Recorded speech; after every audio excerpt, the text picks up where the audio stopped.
दोस्तों, आज की कहानी है एक पिता और बेटे की दिल छू लेने वाली कहानी। जब मैं घर से गुस्से में बड़बड़ाते हुए निकल आया था और बस स्टैंड की तरफ आगे बढ़ने लगा और मन ही मन बड़बड़ा रहा था, पता नहीं कितने पैसे छुपा कर रखे हैं, लेकिन मेरे लिए बाइक नहीं खरीद सकते। अब मैं यहाँ से चला जाऊंगा और तब तक वापस नहीं आऊंगा जब तक मैं खुद के पैसों से बाइक नहीं खरीद लेता। इतना सोच ही रहा था, तभी मेरे पैर में कुछ चुभने का एहसास हुआ। नीचे देखा तो समझ आया कि जल्दबाजी में पापा के जूते पहन आया हूँ। उन जूतों में कील उभरी हुई थी जो मेरे पैर में बार बार घाव बनाए जा रही थी। लेकिन उस समय गुस्सा अधिक था तो मैं बड़बड़ाते हुए आगे बढ़ गया। एकाएक मुझे याद आया कि मैं पापा का पर्स भी साथ ले आया हूँ। मेरे खुराफाते दिमाग में यह ख्याल आया, क्यों ना आज पापा का पर्स चेक किया जाए, जिसे आज तक उन्होंने किसी को हाथ तक नहीं लगाने दिया। पता नहीं कौन सा खजाना छुपा हुआ है इस पर्स में, किसी को हाथ तक नहीं लगाने देते थे। जब मैंने पापा का पुराना पर्स खोला तो देखा कि उसमें मुझे पैसे तो नहीं मिले, लेकिन पैसों की जगह एक डायरी रखी हुई थी। तब मैंने सोचा, उन्होंने तो यहाँ खजाना छुपा रखा है।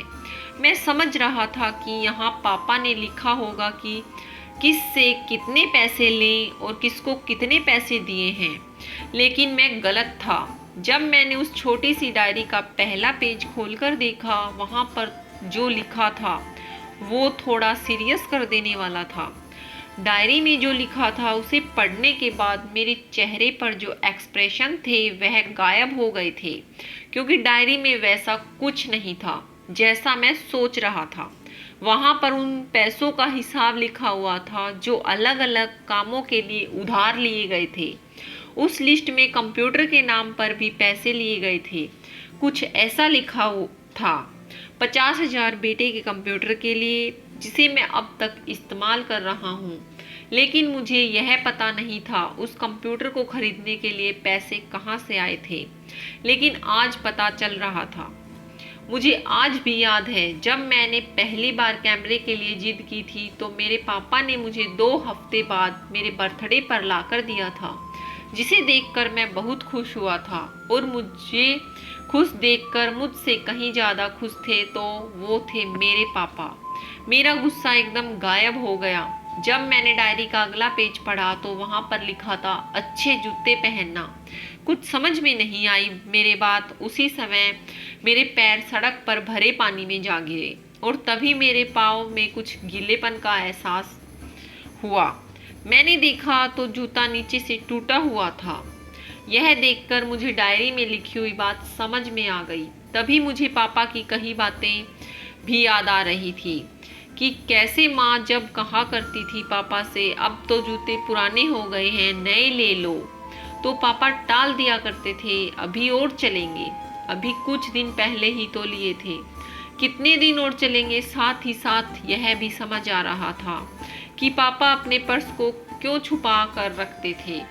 तभी मैंने उस डायरी को पढ़ते हुए अगला पेज देखा तो बस उस डायरी का आखिरी पेज बचा हुआ था। उस पेज पर कल की तारीख लिखी हुई थी और तारीख के नीचे लिखा हुआ था 50,000 रुपये बाइक के लिए। बस इतना पढ़ा और दिमाग सन सा हो गया। अब मेरे मन में कोई गिला शिकवा नहीं बचा था, बस मेरी आंखों से आंसू बहे जा रहे थे। मुझे आज तक नहीं पता कि मैं रोए क्यों जा रहा था। अब मैं जल्दी से घर की तरफ भागा, लेकिन जूतों की वह कील पाँव में अब तक घाव बनाने में कामयाब हो चुकी थी। मैंने जूतों को रास्ते में ही निकाल कर फेंक दिया और भागते लड़खड़ाते हुए घर जा पहुंचा। लेकिन पापा घर पर नहीं थे।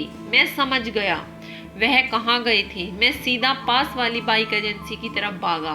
पता नहीं आज मुझ में कहाँ से इतनी ताकत आ गई थी कि मैं भागते हुए थक नहीं रहा था, और वह भी बिना जूतों के नंगे पैर। जैसे तैसे मैं भागते भागते बाइक एजेंसी पर पहुंचा और मेरे पापा को दौड़कर गले लगा लिया और मेरी आंखों से आंसू बहे जा रहे थे।